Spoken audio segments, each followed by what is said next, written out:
बिस्मिल्लाहिर्रहमानिर्रहीम। अस्सलाम वालेकुम। अगर आप इससे गोश्त से तंग आ गए हैं तो ये बनाएं दाल और चावल। एक कप मैंने मसूर की दाल का लिया है और एक कप ही मैंने मूंगी की दाल का लिया है। अब उस कुकर में डाला है 2 गिलास पानी के।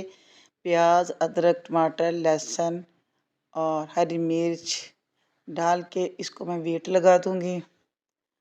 इसके बाद हमारी दाल रेडी हो जाएगी और ये 10 मिनट का दम है। अब ये देखें कितनी अच्छी हमारी दाल रेडी हो चुकी है।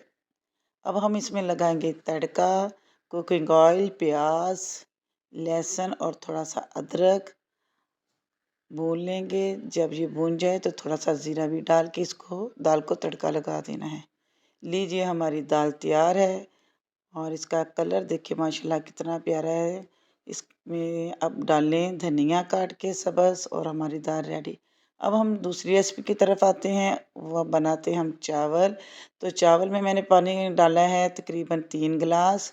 इसमें मैंने ज़ीरा, बड़ी इलायची, लौंग और दालचीनी डाल के और जितना हम कुकिंग ऑयल दूसरे तड़का वाले चावल में डालते हैं उतना ही इसमें डालना है और कुछ देर के लिए इसको गर्म होने देना है। जब देखें कि पानी को उबाल आ गया है और इसने ज़ीरा और गरम मसाला जात ने अपना रंग छोड़ दिया है तो अब इसमें हम डालेंगे चावल।